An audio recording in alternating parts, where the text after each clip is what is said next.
Saya pernah dijazahi bapak, kata bapak gini, hak, kon kudu terkenal ngalim, ora usah terkenal wali kata beliau. Kenapa Pak? Wong nak terkenal alim itu bisa baca Wahab Muhadzab itu sing hasud sinau itu ya bagus karena ada kompetisi. Yang mengidolakan terus belajar halal haram itu juga bagus. Tapi nak terkenal wali tok itu kadang orang sowan go gula juk donga, dadi rodok-rodok masalah. Makanya saya pernah matur sama Ali Hindun, Mbah itu Mbah Idris itu. Saya kalau muji Mbah Hamid Pasuruan mesti al-alim dulu. Karena itu kenangan saya, beliau itu orang alim. Bisa baca Jamul Jawamek, bisa sampai ketika di Termas juga beliau diberi gelar apa Sohibu Jamil Jawamek. Jadi saya teruskan cerita Gus Zofur, dulu yang di Termas termasuk mbah saya, terus Mbah Ali, Gus Habib, sama Gus Muhammad. Terus dulu Mbah Munawir hubungannya dengan Kiai Mahfud Termas, dititipi Gus Muhammad, kemudian diajak ke sini. Karena Mbah Munawir orang Quran, singkat cerita Gus Muhammad ini menjadi alim dan hafal Quran. Terus jadi menantunya orang Betengan, terus punya anak Gus Harir, sekarang Gus Muham. Sehingga ini dzurriyyatan ba'duha min ba'd. Saya sendiri istri dari Mbah Idrus, mbah saya itu orang Kudus, namanya Sofia binti Maksum bin Soleh bin Asnawi Sepuh. Jadi yang Mbah Soleh ini dulu gurunya Mbah Soleh Darat ketika ngaji di Kudus. Sehingga silsilah ini harus kita jaga supaya kita punya tradisi yang benar. Saya tidak akan bosan-bosan belajar kitabnya Mbah Ali tentang Hujatul Ahli Sunnah. Memang benar-benar belajar, artinya saya nikmati. Di antara yang saya kagumi yaitu ketika orang lain a priori dengan Ibnu Taimiyah, Mbah Ali itu ya kadang uji Ibnu Taimiyah. Tapi ya kadang kritik. Yang dikritik tentu pendapat Ibnu Taimiyah yang tidak membolehkan orang ziarah Rasulullah SAW. Tapi yang dipuji adalah Ibnu Taimiyah meyakini bahwa qiraatul Quran itu tanfaul mayyit. Itu dipuji-puji sama Mbah Ali. Ibnu Taimiyah dikutip, Ibnul Qayyim dikutip. Saya akan cerita sedikit tentang tradisi hujjah. Dulu lama itu kelihatannya sederhana, tapi kalau berargumentasi itu hebat. Tadi Gus Zofur menyebut kitab Mbah Hasyim itu mengharamkan kentong. Beliau masyhur itu punya kitab namanya Al-Jasus an Tahrimin Nakus. Intinya kentong itu haram. Secara dalil ini meyakinkan sekali karena ketika Rasulullah rembukan sama sahabat, kita dengan apa memaklumatkan orang kalau waktu sholat masuk. Ada sahabat yang usul pakai kentong. Dzakalin Nasoro itu Nasrani. Ya pakai buk itu semacam trompet besar. Dzakalil Yahud. Kemudian ada yang usul kalau gitu api ya Rasulullah dzakalil Majus. Sehingga dari hadis itu Mbah Hasyim berpikir kentong itu haram.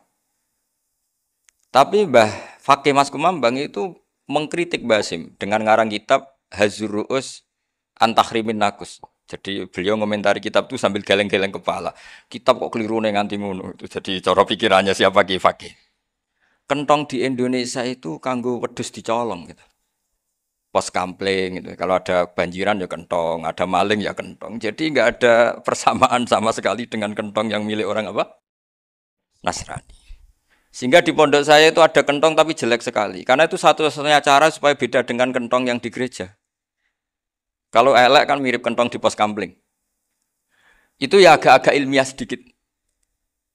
Dulu ceritanya Gus Zofur itu saya teruskan. Itu singkat cerita, itu kalau yang di kejadian di Termas itu Mbah Dimyati sudah nyuruh semua kentong disembunyikan karena mau ada Mbah Hasyim.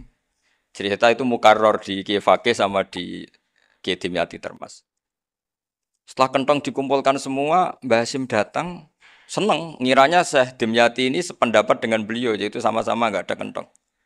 Tapi setelah itu ada santri yang matur, Mbah Dim pun beres kentong pun kula delikno sedanten. Itu di depan Mbah Hasyim. Jadi GR-nya Mbah Hasyim bahwa Mbah Dim itu sependapat akhirnya hilang. Ternyata ini akal-akalan tuh gitu. Karena santrinya matur, Mbah Dim pun beres sedanten kentong beduk sudah disingkirkan. Itu di depan Mbah Hasyim. Saking lugunya santri, nah saking ikhlasnya agak ngerti mahalus syahid ini adalah Mbah Hasyim. Saya mau meneruskan cerita Gus Zofur. Dulu, ini cerita dulu. Dulu Mbah Mun ngaji di Lirboyo, tapi Kiai Makhrus ngaji sama Kiai Khalil Harun. Kiai Khalil Harun itu adik juga sekaligus muridnya Mbah Umar Harun. Mbah Umar Harun itu generasi kedua setelah Mbah Ghazali. Beliau menantunya Mbah Ghazali, tapi ya sudah ponaan. Sehingga tradisi ini penting karena saya berkali-kali bilang di mana-mana. Status orang tua dan mbah itu adalah terserah anak cucunya. Bukan terserah mbahnya, tapi terserah anak cucunya. Saya tidak akan bosan mengingatkan ini. Saya pernah di makamnya Nabi Yakub, itu ya dikemuli bendera Israel. Di makamnya Nabi Dawud. Nabi Ibrahim juga dekat sinagog. Sehingga Quran membela Nabi Ibrahim disebut maka anak Ibrahimu Yahudi wala Nasrani. Karena ketika beliau berposisi di Israel, kemudian penguasanya adalah Yahudi, bisa saja makam ini ditulisi dan distatuskan ala Yahudi. Ya seperti Nabi Yakub. Nabi Yakub itu nabi yang kita yakin tentu berkeyakinan beliau orang baik, orang muslim, orang mukmin, tapi karena di desain mereka ya dikemuli bendera Israel. Dan disebut Abul Yahud. Karena kita tahu nama lain dari anaknya Nabi Yakub adalah Yahuda bin Yakub bin Ishak bin Ibrahim. Sehingga perasaannya orang Yahudi menjadi Yahudi itu yang ngikuti mbah-mbahnya. Nah, khawatir saya ketika buyut-buyut kita kaya. Buyut saya itu orang kaya dulu, namanya Badur Rahman. Itu kaya sekali, tanahnya banyak. Dulu cerita Mbah Hashim ya kaya sekali. Mbah Maksum juga kaya. Mbah Abdul Aziz juga kaya. Karena dulu itu inginnya kiai itu yo ketok sugih lah, gak ngel-ngelo santri. Tapi nanti kalau cucu-cucunya sudah ndak alim, itu ndak dianggap punya tanah itu karena untuk fasilitas santri. Aku tak kedonyan, mbah-mbahku ya kedonyan. Buktinya tanah yombo. Karena dia akan menafsiri sesuai cara berpikir. Makanya sanad keilmuan yang diceritakan Gus Zofir itu harus diulang-ulang. Kalau nggak diulang-ulang, maka kita akan berpikir sendiri untuk menafsirkan masyayikhon al-kiram atau ajdadan al-kiram. Nah, ini yang bahaya, yang sering Quran mengingatkan. Jadi ada status yang disematkan oleh anak cucu kayak orang Yahuda tadi, Yahuda bin Yakub bin Ishak bin Ibrahim itu menstatuskan mbah-mbahnya yang bernama Ibrahim itu Yahudi. Sampai Quran sendiri yang bela maka anak Ibrahimu Yahudi wala Nasrani. Karena secara geografis sekarang Ibrahim di Israel dan otoritas itu juga milik mereka sehingga mereka bisa masang-masang atribut yang menunjukkan kalau itu Yahudi. Beberapa al-alim al-alamah yang minnah itu sudah wafat dan kadang-kadang dzurriahnya itu tidak kita. Kalau sekarang orang bahasakan kubu sebelah. Akhirnya ya nggak boleh dikholi, nggak boleh diziarah. Terus seakan-akan yaqtaduna bi ra'yi, seakan-akan mereka berpendapat dengan pendapat syekh ini padahal enggak. Nah, sehingga tradisi ketersambungan sanad tadi baik secara genetik atau secara asbab itu harus terjaga. Saya beberapa kali banyaklah sering diceritain Mbah Mun. Dulu Mbah Munawir ini cerita ya, Mbah Munawir itu saking senenge kitab, ben santri ini iso ngaji kitab. Itu kalau ada alumni Lirboyo, alim disuruh baca muin di sini itu Mbah Munawir ikut. Saking ingin tasjeknya, ingin ngajari santri bahwa ngapal Quran udah hafal tok, tapi yo paham. Dan penggalinya Mbah Munawir itu sampai klimaknya dulu Mbah Zaini itu nate nikah sama Nyai Komariah kalau nggak salah binti Karim, binti Manap. Punya putra Gus Habib, Gus Toha yang diantara putrinya dinikahi Gus Rosin. Terus akhirnya kesampaian juga ketika Mbah Munawir punya mantu alim alamah namanya Mbah Ali Maksum, angsal Nyai Hasyimah. Sampai pondok Kramcak ma'ruf bil ilmi, terutama ilmu sorof dulu karena Mbah Maksum itu komplain, fa'ala ya fulu kok terus fa'lan ya fa'ala ya fulu ya uf'ul gitu kan. Masuk fi'il kok jejer isim gitu. Jadi dulu kata Mbah Mun itu ada persaingan ilmu sorof, sorofnya Mbah Maksum Ali Kuaron sama Mbah Ali Maksum Jogja. Jadi wali antok yang satu Maksum Ali Kuaron, yang satu Ali Maksum. Ya itu dulu saingan ngarang sorof. Nah ini yang menang siapa? Ya terserah duriannya. Kalau duriannya keren ya menang karena terserah yang kampanye. Saya bayangkan adekan Mbah Zubair tidak punya anak sealim Mbah Mun. Mungkin kalau Mbah Zubair juga tidak sewow kalau punya putra Mbah Mun. Karena saya berkali-kali bilang kalau dalam syair Arab itu kama takarroma kadang dilafatkan kama tasyarrofa bi Muhammadin adnanu. Orang berpikir Adnan itu siapa? Itu karena ada Nabi Muhammad SAW. Orang mencari-cari Mbah Mun itu mencari Mbah Zubair karena ada Mbah Mun. Orang mencari Mbah Dahlan karena ada Mbah Zubair. Wong kok alime ngono iku bapake sapa? Wong kok alime ngono iku putune sapa? Tapi kalau kita ini sudah ndak alim, ini orang sudah enggak tertarik nyari-nyari leluhurnya karena dianggap Selesai. Jadi yang dengan tanda kutip yang menghabisi mbah-mbahnya itu ya mesti cucunya. Ini mau ngamuk, mau peringatan, tapi ini juga peringatan pada diri saya sendiri. Jadi sehingga zuriyah ini penting. Kenapa para nabi mesti donga zuriyatan thayyibah? Kenapa selalu berpikir tentang zuriyah? Wa ja'alaha kalimatam baqiyatan fi aqibi. Karena zuriyah ini yang nanti bisa menstatuskan leluhurnya. Seperti tadi cerita Mas Maftuh ini tak puji betul. Saya hari ini tidak ingin gojlok. Supaya kewalian saya tidak tergerus oleh kedoliman. Saya pernah diceritain Gus Zofur juga sering baca buku tentang Mbah Maksum. Dulu Mbah Maksum kalau wasiat kembali ya gitu. Kamu harus NU dan harus mempertahankan NU. Tapi tidak dengan cara membenci Muhammadiyah. Dulu Mbah Mun juga sering cerita. Dulu Mbah Hashim tuh ngaji Syekh Mahfud. Nah, Mbah Ahmad Dahlan dulu namanya Darwis sering ngaji sama Syekh Khotib Minangkabau. Zaman itu Syekh Khotib sudah modern, sudah ikut gerakan Abdu, gerakan Almanar. Sehingga bawaannya Mbah Ahmad Dahlan ini agak agresif. Yang Mbah Hashim karena hanya mulazim di Syekh Mahfud, hanya sesekali ngaji Syekh Khotib, beliau lebih seperti itu. Dan dua beliau ini sama-sama pernah ngaji Mbah Soleh Darat di Semarang. Mbah Hashim sama Mbah Ahmad Dahlan yang dulu namanya Darwis. Jadi ini masih min minuskatin wahidah mimam bain wahid. Sehingga kita tidak kaget ketika Mbah Ali Maksum mengomentari Muhammadiyah itu masih ahli sunnah wal jamaah. Makanya nanti terakhir saya baca kitabnya Mbah Ali dan sering saya pelajari. Andai kan kita ini sepakat dengan ilmu, ya kita tahulah. Kalau Abu Hanifah itu tidak kunut, Imam Syafi'i kunut. Berarti kunut itu madzhabnya Abu Hanifah, bukan madzhabnya Mbah Ahmad Dahlan. Apa tidak kunut itu madzhabnya Abu Hanifah, bukan madzhabnya Mbah Ahmad Dahlan. Kita kunut itu madzhabnya Imam Syafi'i, bukan madzhabnya Mbah Hashim. Ini semuanya masih dalam bingkai ilmu. Adzan qobla subhi juga riwayatnya jelas. Tidak adzan ya sudah perilaku kita sudah jelas. Dulu Mbah Mun sering didik kita gitu.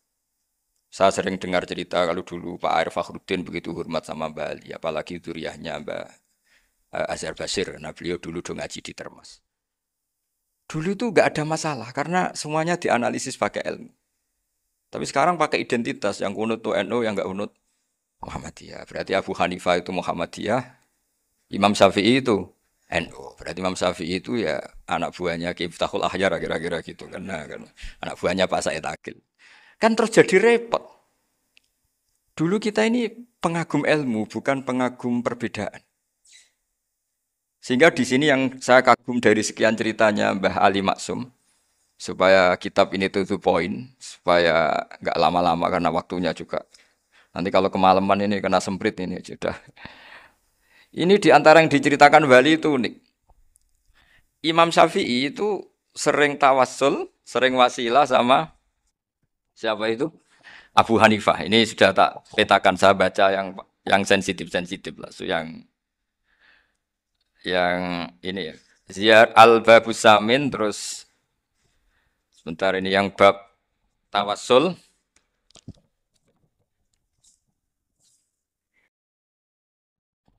Ini di sini halaman 90, mungkin santri-santri kerap ya bisa ngecek lagi di kitab Hujjatul Ahli Sunnah. Ketika cerita tawassul di antara yang diceritakan Mbah Ali Maksum adalah perilaku ya, bukan sekedar statement tapi apa? Perilaku. Perilakunya Imam Syafi'i atau ahwalnya kalau bahasa halusnya yang selalu ke makamnya Abu Hanifah untuk tawassul. Padahal Imam Syafi'i itu orang yang secara ilmu sering kritik Abu Hanifah. Jadi ini saya baca ini di halaman 100, jadi tawassul mulai halaman 9 berapa ini? Sampai halaman ini yang qala sami'tu Syafi'iyya yaqul inni la atabarraku bi Abi Hanifah wa aji'u ila qabri fi kulli yaumin zairon.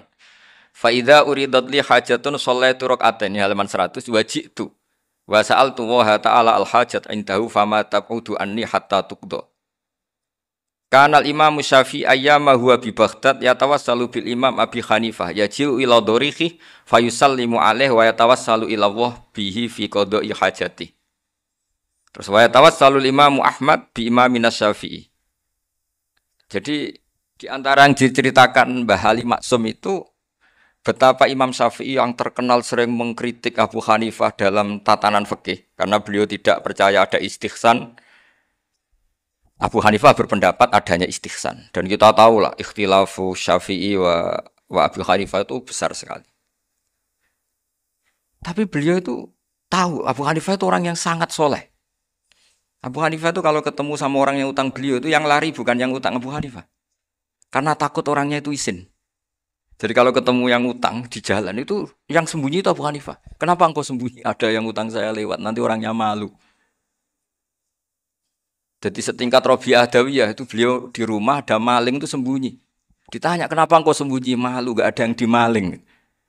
Malu sama malingnya karena serumah itu gak ada barang yang layak dicolong gitu. Itu Robi'ah dia sembunyi.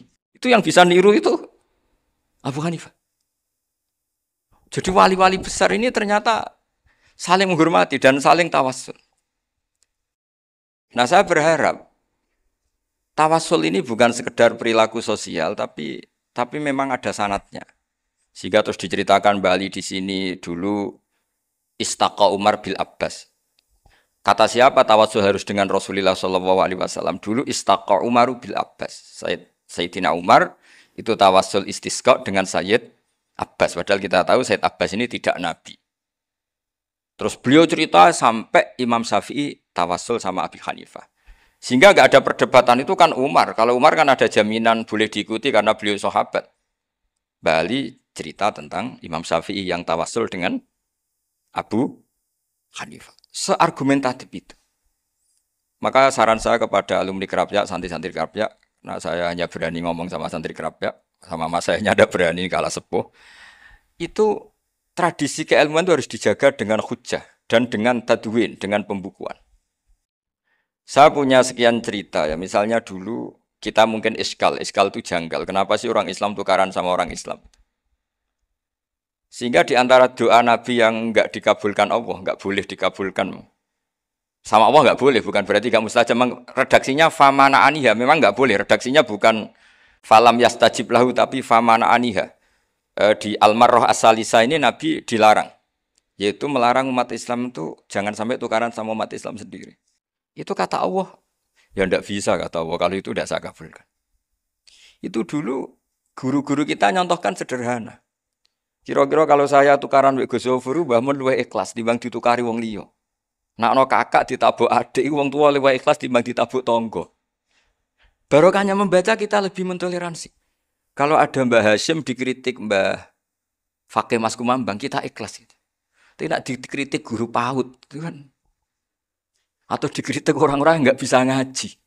Artinya ternyata keliru kita bilang kiai kok tukaran. Justru bagus kiai tukaran. Timbang kiai dikritik guru PAUD atau dikritik orang-orang yang nggak bisa baca kitab. Akhirnya barokahnya baca kita menjadi tahu. Dulu Mbah Mun sering cerita, ini masih cerita silsilah ya. Jadi Mbah Ali Maksum tadi kita tahu di antara guru besarnya Mbah Ali Maksum tentu Mbah Mahfud Termas. Beliau adalah adik dari Kiai Mahfud Termas. Mbah Dimyati ini adik Kiai Mahfud Termas. Itu punya saudara namanya Abdul Razak, juga punya saudara namanya Dahlan, itu yang membawa Thariqah Syadziliyah di Solo Raya, yang sekarang alhamdulillah diteruskan Gus Wafi. Dulu di antara pesannya Mbah Mun ke saya, hak Wafi kandani kon ziarah ning Mbah Dimyati. Mergo Thariqah Syadziliyah dulu itu yang bawa keluarganya Mbah Dimyati. Jadi semuanya ini masih dzurriyyatan ba'duha min ba'd. Nah pesan saya karena tadi Mbah Munawir yang termasuk orang pertama yang bawa Quran, bawa Qiraah Sabah. Kenapa saya bilang termasuk? Karena kalau bilang paling pertama ini nanti butuh data. Dan itu agak kerepotan. Nah, tapi yang jelas mimman istahara lah. Mimman istahara yang membawa sab'ah ke sini itu adalah Mbah Munawir. Terus beliau ngajarkan diantaranya ke Mbak Arwani pakai kitab Satibi. Pakai kitab Nazmus Satibi. Terus Nazmus Satibi itu diteruskan oleh Mbak Arwani, ditulis. Yang nulis dulu Mbah Dola Salam. Bapak saya itu murid Mbah Dola. Dulu Mbah Dola sebelum ke Mbak Arwani ngaji sama Ki Said di Sampang. Bapak saya sebelum ngaji di Mbah Dola sudah hafal Quran lewat buyut saya sendiri namanya Ki Zubaidi. Yang Ki Zubaidi akhirnya jadi menantunya Mbak Ahmad Su'eb. Jadi buyut saya kandung ini namanya Sofia, itu angsal keluarga Lasem yang adiknya. Sofia ini punya adik Badiah yang jadi ibunya Ki Sahal. Terus Sahal punya Mbak Yu namanya Muzayanah, punya di Garwa Kiai Mansur punya anak Gus Koyum. Jadi dulu ibu saya, ibunya Gus Sofur, ibunya Pak Maftu itu semuanya di Lasem. Karena saya dari keluarga Gen ya Lasem, dari keluarga sanad guru ya Lasem. Tapi Lasem Bahdowi itu dulu ngajinya di Mahumar Harun di Sarang. Nah, Mahumar Harun ini menangi Sayyid Ahmad Zaini Dahlan. Sayyid Zaini Ahmad Zaini Dahlan ini punya cucu keempat yang hidup di Sedan, terus makamnya di Lasem. Namanya Habib Haidar, itu yang nulis biografinya Mbah Maksum. Mbah Maksum bukan Bali, biografinya Mbah Maksum. Itu ditulis oleh Habib Haidar, namanya Haidar bin Hasan bin Sodakoh bin Ahmad Zaini Dahlan. Nah, Habib Haidar ini menantunya Sayyid Hamzah Sato. Hamzah Sato itu Hamzah bin Abdullah bin Umar. Itu kakaknya Sayyid Abi Bakar Sato, Sohibul I'anah. Nah, Sayyid Umar ini yang dulu ngajari mbahnya Mbah Mun namanya Ahmad bin Su'aib. Nah, di antara ajarannya adalah baca kitab-kitab kecil yang bisa dihafal. Dibawalah ke sarang jadi metode muhafadzah. Tapi kemudian lama-lama oleh pondok itu jadi syarat kenaikan kelas. Dulu nggak ada muhafadzah untuk kenaikan kelas ya, supaya orang alim itu harus hafal. Lama-lama dipakai syarat untuk muhafadzah. Jadi semua ini sanad harus kita ingat supaya kita bisa menjaga tradisi. Termasuk tradisi ini kiai seneng jagungan, terus ngomong ra penting. Itu juga sanad. Setahu saya Mbah Mun itu kalau ketemu bapak ya guyon terus. Saya punya kenangan tuh yang dulu agak iskal tuh begini. Ada isu lah, entah isu entah hoax entah apa, ada kaji itu agak beling itu, pokoknya beling lah. Gitu. Seneng siapa itu, rondo lah apa. Itu.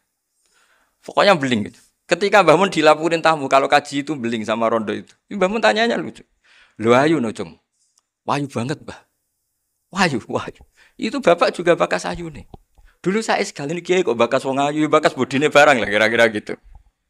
Tapi setelah saya tambah alim, tambah ngerti itu, kata bapak gini, ya apik bakas ayu hak, timbang iyakno malah qadzaf. Ternyata seni.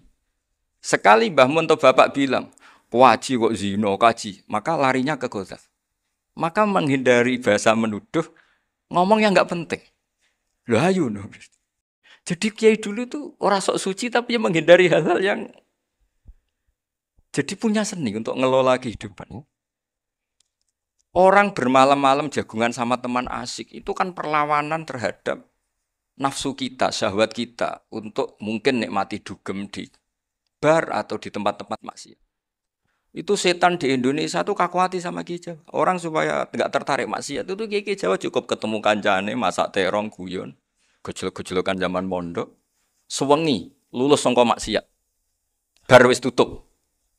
Perlawanannya sederhana, nggak pakai tahajud, nggak pakai wiridan. Karena Ki Jawa juga koyoke rapati potongan ahli ibadah gitu. Jagungan gitu.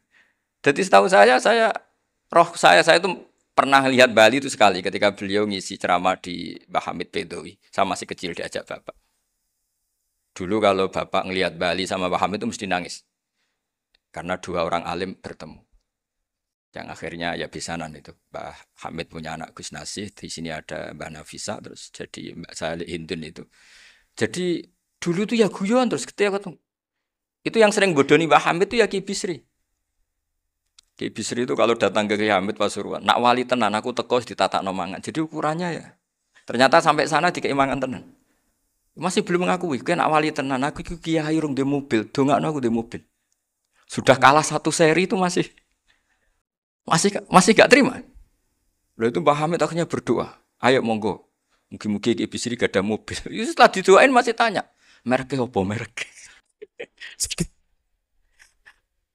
Itu Mbah Hamid jawab, yo paling Holden itu, paling Holden. Itu nyari mobil itu ya adalah dapatnya Holden. Suatu saat Mbah Bisri diundang Mbah Hamid gak dikasih bisaroh. Karena utangnya sudah banyak Mbah Hamid. Mbah Bisri ini utang doa tadi. Itu ya gak dikasih bisaroh. Ya gak mau kesang apa-apa kelambimu kayak aku. Didol sama muhibbinya Mbah Hamid. Itu harganya melebihi jatah bisaroh. Ketemu Mbah Hamid. Kang, susu Kang, mergo. Jadi dulu itu rileks, makanya ini yang diceritakan ke Zofur. Sebetulnya kalau kiai-kiai itu bersanat itu ya rileks, hidupnya itu rileks. Karena rileks ini perlawanan terhadap kemungkaran. Saya dulu musyawarah sering sama Gus Zofur usul fikih. Itu jelas di antara yang ditulis Lubil Usul itu Ya kita tahu tadi misalnya sanad usul fikih, Mbah Ber itu sangat al-usuli, Kiai Zubair Dahlan, abahnya Mbah Mun. Punya murid diantaranya Kiai Sahal. Kiai Sahal punya karangan Thariqatul Husul, Fisar Khilubil Usul. Itu Thariqatul Husul itu beliau ngendikan dalam mukaddimah bahwa saya bisa mensarah ini berdasar ngaji maknani sama Mbah Zubair. Terus beliau mengutip sarah itu dari kitab Nailul Ma'mul. Beliau ngendikan binus khotin khotiyah ghairi matbu'ah. Dan itu ditemukan di Kiai Mansur di Lasem. Karena Kiai Mansur iparnya Mbah Sahal. Mansur bin Khalil itu diantara katibnya Syekh Mahfud. Jadi semuanya ini sambung. Mbah Ber, saking ahli usul fikihnya, kalau ngajar usul fikih itu kalau guyon, takriran saya ini lebih memahamkan ketimbang sarah. Ya sudah, terus Mbah Zubair, Kiai Fakih, terus Syekh Mahfud. Di sini Syekh Mahfud termasuk orang yang dekat Mbah Munawir sampai putrane Mbah Mahfud namanya Gus Muhammad dibawa Mbah Munawir, kemudian mondok di Termas diantaranya, terus dinikah jadi menantunya kalau nggak salah Haji Taslim di Betengan, kemudian sekarang duriannya Mbah Mahfud di Betengan. Ini nggak boleh hilang secara seperti itu. Diantara di usul fikih diterangkan ketika diantara 5 hukum itu ada yang bernama mubah. Mubah itu boleh dilakukan, boleh ditinggalkan, dan kalau dilakukan ya tidak berpahala, tidak disiksa. Itu ada ulama yang protes. Protes gak bisa seperti itu. Ithma min mubahin ila wa tahaqqaqu bihi tarku haramimma. Fail zamu minas sukun tarkul qatli wa minas sukut tarkul qadaf. Ndak bisa, mubah itu ndak ada. Kalau kiai jagungan semalaman, itu Allah ngitungnya itu hada taroka dugem, wahada taroka delok dangdut, wahada taroka kada wakada. Oh, itu luar biasa. Dan kita ngikuti yang seperti itu saja. Gak usah tahajud, gak usah witir telulas kaya ora kuat timbang gremeng wis. Sewengi jagungan, setan ngenteni kita tergoda maksiat, ternyata maksiatnya sampai tutup, kiainya masih apa? Jagungan. Jadi jagungan saja ada ilmunya bahwa itu perlawanan terhadap tarkul ma'asi. Sehingga bagaimana Anda katakan mubah ini mubah, toh gunanya adalah tarkul haram. Meskipun efek mubah juga bisa tarkul wajib, wae bojo blonjo turu. Karena wayang rumah ibuke turu. Itu halal wajib. Jadi mubah itu resikonya ya bisa tarkul wajib, bisa tarkul haram. Sehingga kalau sanad ini terjaga secara baik, secara kultur. Saya sering juga sakungan sama Gus Yofur itu mesti tak niati gitu. Jagungan wong alim iku ibadah dan menikmati ibadah adalah dakbul auliya wa dakbul ulama. Kata Imam Ghazali, pada akhirnya waqud buhadatin al-istilzat bil mubahat. Kata Imam Ghazali, pada akhirnya qutbu hadatin, madaru hadatin, pokok dari agama ini adalah melawan kemaksiatan dengan kita menikmati al-istilzat bil mubah. Kita menikmati sesuatu yang dibolehkan Allah Subhanahu wa taala. Dan seperti ini itu bisa kosmu dhuhri syaitan, bisa menghancurkan punggungnya setan. Karena kalau melawan setan dengan ibadah ini kadang kita capek, selain isra potongan. Tapi nak kangkang neng komplek H gitu jagungan mbek kancane, ngenang melarate, bawa ngenang ras sekolah, ramunggah, kenangan. Sing ramunggah diarani istiqomah. Itu kan diarani tulus zaman, kok sing munggah dianggap kesusu. Saya ini punya pondok Quran, kalau ada yang hafal 3 tahun mesti digojlok kancane. Gak apik kesusu. Kesusu itu mesti tidak barokah karena tergesa-gesa apa? Hatam. Sehingga yang enggak hatam-hatam itu kayak partai mayoritas. Ini yang partai tulis zaman katanya. Ahli sobri katanya. Akhirnya di pondok gara-gara itu mau guyon, tapi enggak ada stigmasi yang enggak naik. Di pondok sarang itu saya punya temen itu banyak yang sekelas dengan saya, sekelas sama Gus Kamil, akhirnya sekelas dengan Gus Sofur. Padahal saya ini kakak kelas. Saya temannya, Gus Kamil temannya Gus Sofur. Ini anak ini enggak pernah naik. Itu enggak dinyek, enggak dicibir di pondok. Karena guyonan tadi. Guyonan bahwa ini bagian dari bentuk apa? Istiqomah. Nanti yang goblok juga tenang. Karena kiainya cerita, kadang santri goblok ya barokah. Di sini pondok akeh santri ora tau sinau ning omah dadi kiai gede. Selalu kiainya tuh cerita seperti itu. Akhirnya sing goblok ya bangga dengan kegoblokannya. Iya, jadi kiai itu orang yang meskipun guyon ini barokahnya Masya Allah. Dan setahu saya kiai-kiai alim itu ya senengannya guyon. Karena tadi guyon itu luar biasa. Bapak saya itu kalau pesan sama saya itu nak ngaji guyon nice. Wong ning omah mikir utang, mikir wedi bojo, macam-macam kok ngaji mbok jak nangis pisan, nangis ping pindho gitu. Sudah jak guyon ae. Paling gak lali. Gitu. Dan beliau punya dalil kul bi fadlillah bi rahmati fa bidzalika falyafrah. Jadi jangan sampai orang ini farah bil maksiat, jangan sampai orang itu. Dan ini yang saya kenang dari sekian cerita murid Bali. Bali maksum ya senangane guyon. Gejol-gejolkan mbek santri iku. Ini saya maklumatkan ke semua santri beliau bahwa ini bukan sekedar guyon, tapi al-istildad bil mubahat. Ini adalah perlawanan terhadap setan karena banyak orang bisa senang tuh kalau nunggu maksiat. Ini bisa senang dengan sesuatu yang tidak maksiat. Itu kayak apa hebatnya? Makanya Nabi itu kalau ketemu sahabat ya sering ngendikan yang ringan-ringan. Ya Umar ma'afalan duher jong, mana piye ije. Kalau ketemu anak kecil ya. Nanti ketemu yang tua-tua yang sudah nggak bisa mikir, ya tetap riang. Sehingga ada cerita dalam sebuah tafsir. Ya saya ulang lagi, ada cerita di sebuah tafsir. Kenapa Nabi Musa ditanya Allah, wa matilka biyaminika ya Musa. Ma'ana wa ta'ala a'lam. Tentu Allah sangat tahu yang dibawa Musa itu apa. Karena Allah tahu Nabi Musa itu grogi. Orang dipanggil Wali Maksum pasti grogi. Santri dipanggil Mbah Mun pasti grogi. Kenangan saya setiap dipanggil Mbah Mun ya mesti tanya. Yang ringan-ringan. Wis sarapan ha. Arung sarapan ya sarapan. Pas sarapan ya kan. Tanduk mangan sing enak. Wong santri ora tau mangan enak. Ya enggak pernah ngomong yang penting. Ngendikan yang penting. Nah karena Nabi Musa ini grogi. Ini sebagian tafsir. Itu ditanya yang ringan. Sahaja iku nggawa apa? Karena pertanyaannya ringan, Nabi Musa juga ringan. Ya Nabi Musa itu sampai lali, itu pangeran. Sing ya'lamu sirra wa akhfa. Diterang. Niki tongkat Gusti. Gunane kathah Gusti tongkat iki.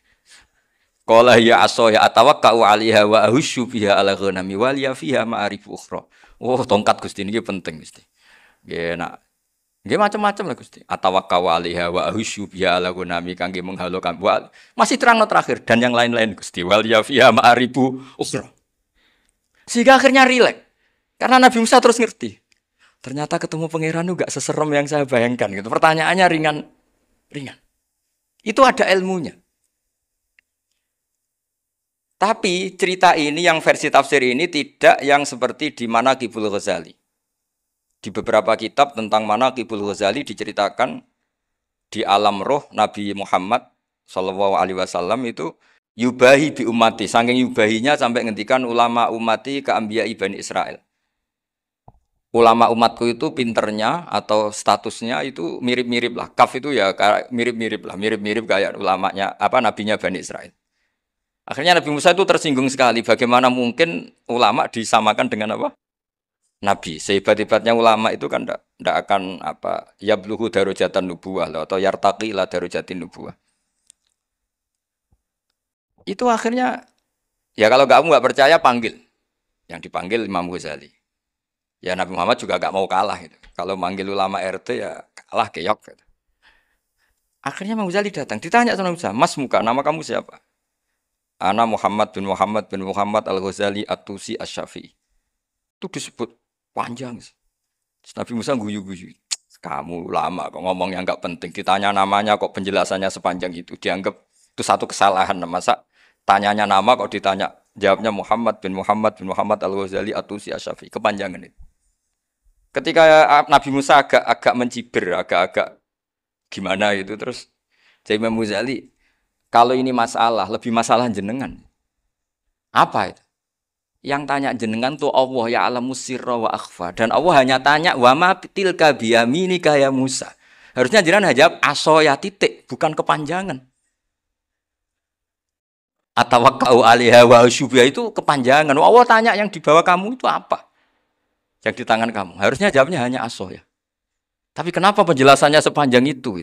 Sampai terakhir waliya fiha ma'aribu ukhra. Pinter tenan kayak gitu. Terus ada Nabi Musa terus bilang, ya pinter tenan jadi. Padahal kita tidak pernah GR seperti itu kan kebetulan Imam Ghazali. Kalau yang lain mungkin ya keok lah kira-kira gitu.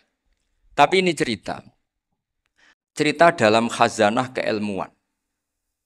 Benar yang dikatakan Gus Zofur. Saya termasuk orang yang pernah mondok Lirboyo Pasanan. Jadi setelah saya disuruh nemani Gus Kamil, tahun berikutnya Gus jenengan disuruh. Pokoknya anakku, mbok sak wulan lah kudu tau mondok Lirboyo. Piye aku tau ngaji Wakarim. Terus yang disuruh baturi Gus Kamil itu saya. Jadi saya pernah 1 bulan tuh di Lirboyo. Karena saya ini santri beling ya, kontraknya pokoknya penting ziarah Mbah Karim. Biasanya nggak pernah ngaji, ya, pokoknya ngerbar ngisa. Ziarah ya sudah. Ngaji subuh ingat saya sama Gus Imam. Itu dari 17 hari ingat saya ngaji 2 kali. Tapi kalau ziarah ke Mbah Karim sudah lupa jumlahnya karena memang kontraknya disuruh ziarah. Sampai seperti itu. Dan saking senengnya bangun sama Mbah Karim saya masih ingat. Ngamplopi salam template itu masih ingat untuk Gus Anwar, untuk Gus Imam, untuk Gus Kafabi, termasuk untuk Gus Maksum. Itu malam-malam saya dijak ngamplopin. Zaman itu saya masih ingat selawewu. Zaman itu kos 1 bulan itu 13.000. Jadi kira-kira kalau 25.000 itu untuk kos 2 bulan. Jadi saya krusnya itu pakai kos. Saya masih ingat Mondok Sarang itu kos 1 bulan 13.000.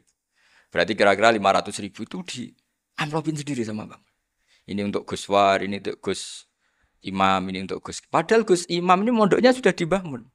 Itu bangun hormatnya sampai untuk jatah salam template. Nah yang ribet kebalikannya, kita pulang Gus Imam karena melihat Gus Kamil ini putrane Mbah Mun, Gus Kamil disangoni. Saya juga disangoni karena Gus Imam dulu ngaji juga sama Pak D saya. Sama keluarga saya. Itu kata Gus Kamil setelah keluar, mau agak muni gua abal ya, boten. Berarti gua aku. Karena ini penting. Kalau sampai dianggap tukar guling, ribet deh. Jadi ditakwil sendiri lah. Mau gak muni gua abal ya, boten wis. Yes berarti halal. Tapi sama Mbah Mun ya ditanya. Ditanyanya bukan apa karena untuk meneruskan tradisi bahwa kalau kiai ketemu itu ya saling memberi hadiah, saling itu sudah fakat dimubene adena juakum apa? Sodako. Sehingga ketika Krapyak ini punya Bali Maksum alim alama, kemudian melahirkan murid-murid yang juga ipar kayak Mbah Warsun bisa ngarang apa Kamus Al-Munawwir, Pak Bik juga punya karangan Kamus Al-Muasir. Saya itu punya semua. Karena ini adalah buah dari bahwa kita ini tidak kalah sama produk-produk yang di sana. Bahwa produk di kita ini sudah cukup untuk mengantarkan orang menjadi alim alama. Dulu Mbah Zubair ke Mekah ya sudah alim alama. Gus Zufur ke Al-Azhar sudah alim. Semua teman-teman kita ke Mekah itu sudah alim semua. Padahal produk mondoknya ya tadi. Mau digojlok kiai ini, terus mangkel be keamanan biasanya. Biasanya musuh besar pondok itu keamanan. Jadi ya bukan berarti gojlok ibunya Gus Maftuh enggak. Biasanya keamanan tuh musuhnya apa? Banyak. Jadi cerita-cerita saya mohon sekali murid-murid Krapyak jangan hanya ngaji fikih. Kalau hanya ngaji fikih itu posisi Abu Hanifah itu seakan-akan nyuwun sewu orang yang sangat tidak ahli hadis. Karena beliau di situ kelihatan kalah sekali dengan Imam Syafi'i. Apalagi di perdebatannya Muhammad bin Hasan Asy-Syaibani dengan Imam Syafi'i itu kelihatan sekali betapa Abu Hanifah itu orang yang nyuwun sewu ditinggalkan dalam ilmu hadis. Sampai beliau hanya dapat gelar min ulama ahli ra'yi, termasuk ulama yang kuat logikanya. Juga harus baca kitab-kitab seperti ini. Ternyata di balik Imam Syafi'i mukhalif pada beliau di bab-bab fikih, perilakunya sangat hormat. Sampai beliau tuh kalau tawassul ke kuburannya Abu Hanifah. Dan beliau ngendikan annasu fil fiqhi iyalun ala Abu Hanifah. Semua orang yang ahli fikih itu masih anak buahnya Abu Hanifah. Saya berkali-kali cerita, mazhab Syafi'i itu alatut tadhir hanya 2, yaitu alma wa turab. Abu Hanifah nambahi wanar. Alasannya Abu Hanifah, orang mukmin yang dosanya banyak itu dibakar di neraka. Dan alasannya Allah litadhirihim, untuk mensucikan mereka. Sehingga pikirannya Abu Hanifah, an-nar itu min alatit tadhir. Apa yang terjadi ketika bata itu batu bata yang dibakar, di situ campur teletong, campur apa-apa. Itu kalau sudah mazhab Abu Hanifah selesai, sudah suci. Karena sudah ngelewatin pembakar. Meskipun kita tidak akan kalau kehilangan air terus wudu dengan api, bisa punya semua itu. Tapi apapun itu menjadi solusi. Sehingga saya punya kitab namanya Ikhtilafu Malik, Ikhtilafu Malik wa Abu Hanifah atau Ikhtilafu Syafi'i ma Abu Hanifah. Itu kelihatan sekali kalau Abu Hanifah itu nyuruh saya posisinya kalah. Karena yang ngarang orang-orang Syafi'i. Tapi kalau melihat kitab-kitab kewalian, misalnya di kitab Mizan Kubro ini juga sering disebut kisah itu Mbah Ali Maksum tentang Imam Sa'roni. Berkali-kali beliau mengutip Mizan Kubro. Itu Abu Hanifah adalah orang yang sangat mukasyafah. Artinya ketika Nabi cerita air wudu itu menjatuhkan dosa, tidak ada air wudu yang jatuh ke kamu kecuali saat itu juga dosa kamu jatuh. Itu beliau datang ke Madharota Kufah. Kemudian beliau bilang sama si orang tua tadi, tub anizina. Orangnya terus bilang atubu minazina. Ada lagi pemuda datang dibilangin tub an ukuki walideka. Terus bilang tub tu an ukuki walidaya. Sampai yang terakhir ada tub an simai alatilahwi atau an samai alatilahwi. Terus tub tu an samai. Ketika orang itu ditanya, kenapa engkau begitu tahu dosanya apa? Saya tahu air wudhu ini menjatuhkan apa. Jadi kira-kira kalau zina mungkin ya batang babi lah. Kalau hanya sekedar melihat bak-bak mungkin ya curut atau tikus lah kira-kira gitu. Nah dulu sediluk ya mungkin ya tikus cilik gitu. Nah dulu suwi ya tikus werok itu atau apalah. Pokoknya beliau itu tahu. Tapi anehnya Abu Hanifah apa? Setelah itu dia nangis minta mukasafahnya ditutup. Ya Allah saya ini mukasafah kok malah menjadi tahu sawatil mukmin. Padahal aturan syariat jenengan man satara musliman satarahu bahwa enggak baik melihat jeleknya orang mukmin. Minta ditutup. Makanya saya ini bangga ada mukasafah. Makom yang kita sampai sekarang itu makom setelah Abu Hanifah mukasafah. Jadi Abu Hanifah repot-repot mukasafah, minta makomnya ditutup tidak menjadi mukasafah. Dan alhamdulillah kita sudah tidak mukasafah sebelum minta ditutup. Jadi kita ini keren. Keren karena aturannya itu man satara musliman satara huwa, yang tidak tahu aibnya orang muslim maka Allah akan nutupi aibnya di akhirat. Dan kita alhamdulillah barokahnya ndak mukasafah, ndak ngerti aibnya orang mukmin.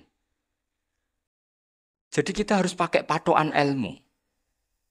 Saya ulang lagi, kita harus pakai patokan. Makanya saya tahu betul ketika Kiai Hamid Pasuruan, beliau dulu ngaji Jamul Jame, ngaji Juman, Bali Maksum di sana sama Gus Habib, sama Gus Muhammad bin Mahfud. Termasuk mbah saya kandung dulu Kiai Sidik. Mbah saya yang dari itu juga ngaji di Termas. Bapak saya dulu Kiai Nur Salim ngaji di Buyut Baiti. Dulu itu kawin juga sederhana, Kak, cerita Gus Zofur. Jadi bapak saya kandung itu Kiai Nur Salim itu ngaji di Mbah Baiti. Mbah Baiti itu adik kandungnya buyutnya saya dari ibu. Nah, Mbah Baiti itu teman akrabnya mbah saya namanya Kiai Nur Sam, Mbah Nur Sam. Singkat cerita terus Nur Kiai Jorabi Arabekno itu. Setelah bapak saya ke Badullah mau ditawarin jadi mantu, kata bapak saya kula pun dipek mantu Mbah Baiti. Akhirnya dapat ibu saya itu. Karena ibu saya itu cucu Mbah Baiti, cucu lambung. Jadi mbahnya ibu saya itu Mbak Yunya Mbah Baiti. Namanya Mbak Sofia tadi yang dapat Mbak Idris itu. Yang Mbak Idris ini bin Umar. Ya Mbak Umar yang mbahnya Mbak Hamid, Hamid bin Abdul bin Umar. Kalau bahasa itu Fatimah binti Idris bin Umar. Dulu kecilnya Mbak Idris namanya Abdul Khalik. Kalau kecilnya Mbak Hamid namanya Abdul Mukti. Kalau kecilnya Mbah Maksum namanya Muhammadun kalau nggak salah. Dulu itu orang dulu itu namanya dua-dua karena diganti ketika musim apa? Haji. Jadi ini terjaga. Sehingga tidak ada ceritanya kiai-kiai yang jagongan kemudian santrinya itu yang agak-agak khawarit. Kiai kok sungi-sungi jagongan, gak tahajud, gak duha, itu tidak ada. Karena ini dianggap fi'lul mubahat untuk melawan mungkarat. Jadi sehingga di kitab Ikhya diterangkan, kamu jangan ngira orang-orang soleh ketika jagungan itu min ahlil bitolah wa takasur. Itu orang-orang yang pemalas itu enggak. Tapi mereka bisa mengasyiki Allah. Bahwa dalam jagungan ketemu teman ya asik, gejul-gejulkan sama Pak Maftuh ya asik. Dan keasikan ini bentuk perlawanan terhadap keasikan harus dengan maksiat. Itu kayak apa kalau kita ngaji sampai seperti itu. Termasuk tadi yang diceritakan Pak Maftuh kitab Hunyah. Semoga beliau cerita juga pernah belajar. Saya pernah belajar kitab Hunyah khatam. Itu diantara yang diceritakan Syabdul Qadir Al-Jilani. Tadi kata beliau Al-Jilani dipakai Jim Al-Jilani. Ini agak beda dengan kita. Mbah Zubair itu punya kitab namanya Al-Qolaid Al-Luluyah. Beliau menfatwakan nama-nama ajam itu kamu bebas. Ajamiyun fasna bihi masyikta. Sehingga kita kalau punya kiai harus mau cokolal ustukhri. Sehingga mau cokolal istukhri. Tirmidzi juga nasibnya sama. Qolat rawahut Tirmidziyu. Sing sitok rawahut Turmudziyu. Yang satu rawahut Tarmidziyu. Ya karena kita keluarganya Tarmidzi apa enggak gitu. Makanya kata Mbah Mun sama masih ingat. Kata cerita Gus Zofur tadi, adabnya Gus Zofur itu cerita tentang keluarga ibunya. Padahal keluarga ibunya juga orang-orang soleh yang luar biasa. Itu kata Mbah Mun, kowe roh jenenge Imam Bukhari tahu ya. Jenenge sapa? Saya nyebut Muhammad bin Ismail bin Ibrahim bin Muhirah bin Bardasbah. Lah iya Bardasbah mbok waca Bardisbah yo. Lah cara kene mbok Parmin mbok Parlan. Jadi Bardisbah mbok Bardasbah iku cara kene yo Parmin mbok. Iku rak Mbah Fadl Senori dadi kabeh diwaca Arab. Jenenge Mbah Umar Harun. Dhisik ya wong sarang Mbah Harun Mbah Kirun aku ya ora roh, wong dhisik ya wong kuno ya. Jadi kalau versi Mbah Fadl termasuk yang pertama bikin nasab Mbah Maksum itu tulisannya Mbah Fadl yang dikutip Habib Haidar tadi. Ya saya seperti Gus Zofur juga mencari-cari hubungan ulama-ulama di Jawa. Itu Mbah Mun kalau bicara ya Mbahku orang sing jenenge Kiai Serut. Kalau ditulisannya Mbah Fadl itu Syaraf. Jadi Mbah Fadl itu fanatik orang-orang alim itu ditulis Arab, kalau Mbah Mun itu Jawa. Dulu tuh ada wali seto di daerah saya. Dulu orang ya janggal, ternyata ada sato itu kesamaan di Arabnya itu satu. Sehingga kiai-kiai itu ada fanatik Tirmidzi, Turmudi, Tarmidi, Jilani, Jailani karena ajamiyun fasna bihi masita. Jadi kalau nama-nama ajam monggo lah baca sekenanya sementing. Cuma mungkin tahqiqnya benar Pak Maftu tadi memang di Mu'jamul Buldan itu Al-Jilani bikasri jim ya sudah kita baca Al-Jilani. Sebab itu kayak Pondok Pelosok Lirboyo itu menurut saya bagus. Orang itu maknani betul sama gurunya. Kalau sarang enggak. Kalau Pondok Lirboyo, pondok yang tadi ternyata keluarga Mbah Munawir sini pernah bisanan yaitu Mbah ini pernah nikah sama Nyai Komariah ya kalau enggak salah, punya putra Gus Habib ya, Pak Toha dan sebagainya. Itu betapa hubungan pondok Quran sama pondok kitab dulu itu enggak pernah terputus. Bapak saya selapal Quran itu dulu ngaji Mbah Zubair. Jadi bapak saya sering ngutip mu'en apa. Padahal bapak saya itu terkenal tuh. Beliau cita-citanya itu saya ingin hafal Quran kayak hafal Fatihah. Beliau itu sampai sepulahnya sekali. Karena beliau inginnya hafal Quran kayak hafal Fatihah. Termasuk murid terbaiknya Mbah Dullah bapak saya. Itu ya ngaji kitab. Sehingga kata Mbah Mun, jadi Mbah Munawir de mantu Bali Maksum. Itu ya sudah dipenggali. Sudah dipenggali dituruti pangeran. Lahirlah seorang Bali Maksum yang membawa. Tadi dulu itu ya Gus Muhammad yang ngaji di Termas, nanti Mbak Arwani sebelum ngaji di sini ngaji di Tebu Ireng. Sehingga Mbak Arwani bisa ngarang kitab. Beliau ngarang kitab tentang Sab'ah. Faidul Barokat namanya. Ya nulisnya ya fasih ya. Saya punya tulisan tangannya Mbak Arwani itu banyak. Saya juga punya tulisan tangannya Mbak Hasyim Asy'ari ketika nyurati buyut saya yang di Damaran itu pakai bahasa Arab. Jadi dulu itu Mbah Ali Maksum juga sama. Surat-suratannya dulu sama tokoh-tokoh Muhammadiyah ya bahasa Arab. Nah ini harus kita dengar dari abna dari bahwa Mbah Maksum kemarin yang diceritakan Gus Zofur di Mbah Maksum, kowe kudu belo NU, kudu tetap NU, tapi bukan dengan cara membenci Muhammadiyah. Tadi Pak Maftuh menguatkan sanad itu dari Pak Atabik bahwa Muhammadiyah termasuk ahli sunnah wal jamaah. Karena sama-sama tidak sabus sahabat, sama-sama ikromus sahabat dan sama-sama bermadhab.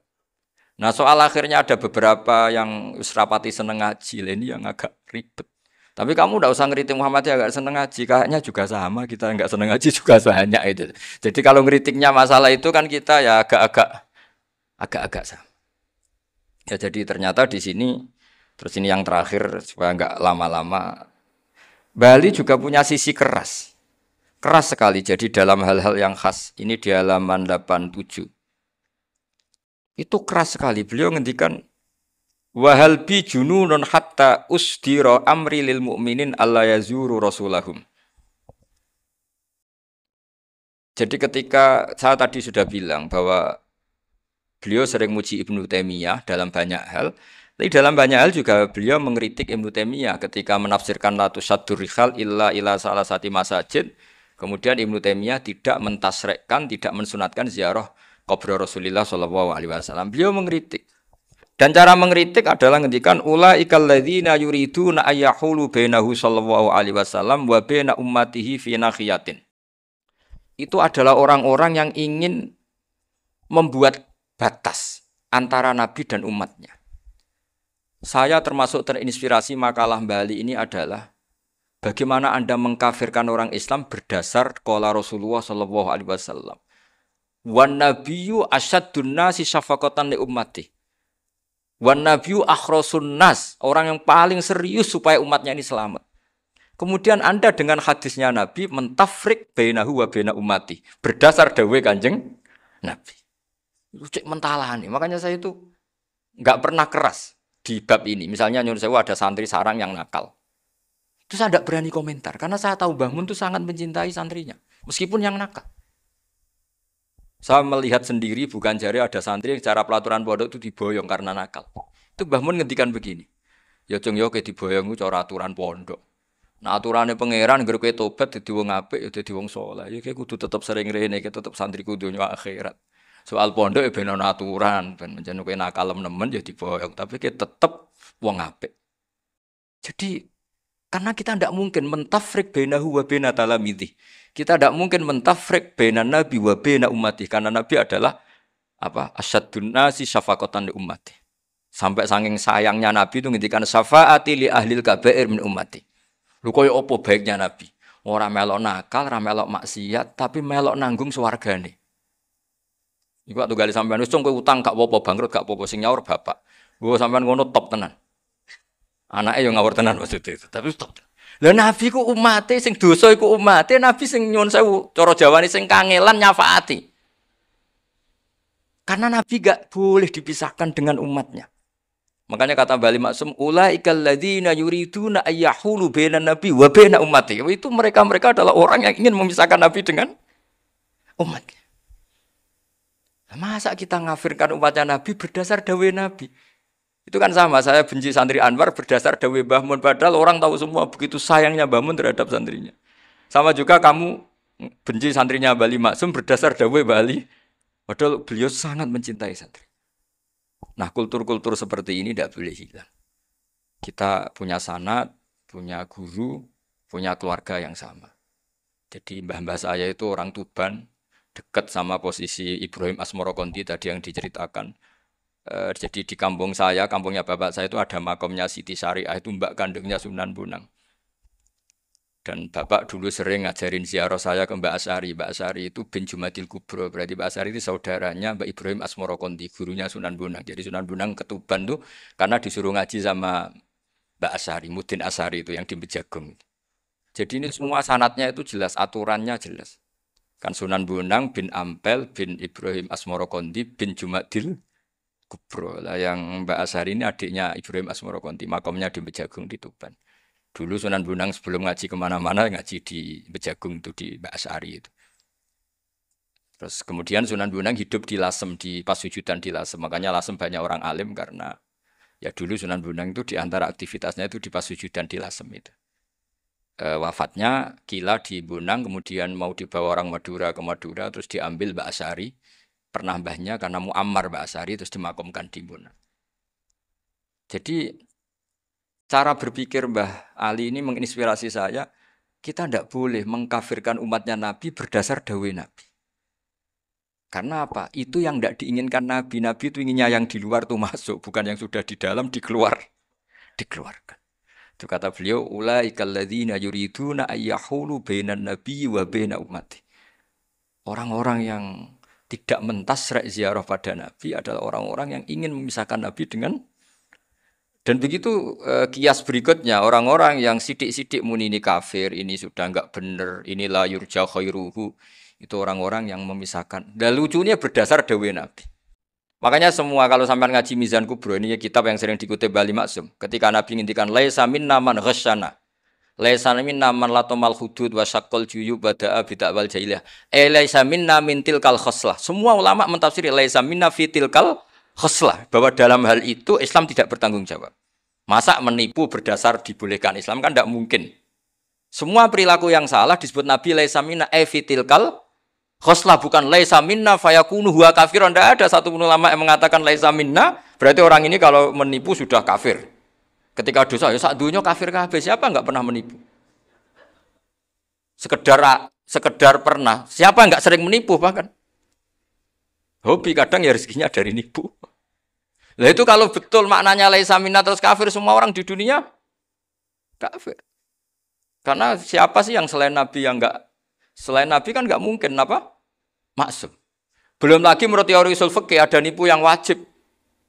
Ya kan, misalnya kita orang baik ketemu orang dolim yang memburu perempuan mau diperkosa terus bersembunyi, yang kita tahu. Kita wajib nipu apa wajib jujur? Ketika orang dolim tanya, perempuan tadi kemana? Wajib nipu apa wajib jujur? Wajib nipu, karena kalau kita jujur berarti memberi peluang orang dolim menemukan buruannya. Jadi betapa alimnya Dan ketika kitab Mizan Sa'roni dipakai Bali, dipakai Mbah Mun, saya pernah ngaji Mbah Mun, terus kita tahu maknanya laisa minna fi tilkal khoslah.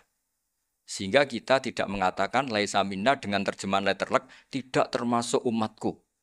Kita tidak akan menambahi fa tafriq fayakunu kafiran, tidak akan selamanya. Karena maknanya laisa minna fi tilkal khoslah. Kenapa kita selalu begitu? Karena enggak mungkin kita memisahkan umatnya Nabi dengan Kanjeng Nabi berdasar dawuh Kanjeng Nabi. Karena Nabi adalah berstatus bil mukminina raufur rahim.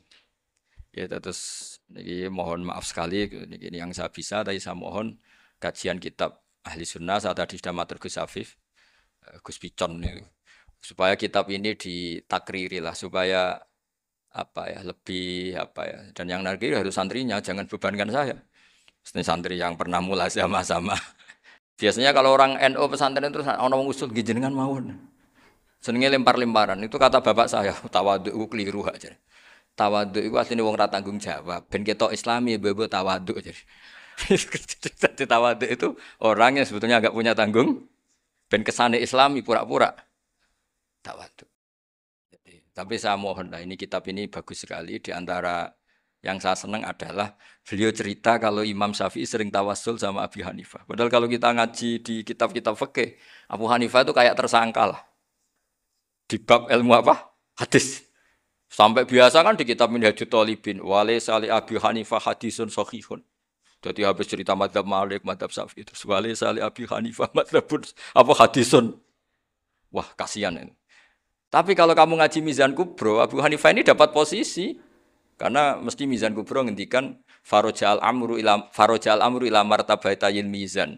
Kemudian dua madzhab ini sama-sama benar, tinggal kamu milih yang musyaddid apa yang mukhaffif. Milih dosis tinggi apa dosis ringan, monggo. Dan itu saya ulang lagi kitab-kitab yang sering dibaca Mbah Ali Maksum, kemudian Mbah Mun, guru-guru kita. Dengan demikian maka benar Gus Zofur tadi. Kultur kita, tradisi kita tetap terjaga. Mohon maaf. Assalamualaikum warahmatullahi wabarakatuh.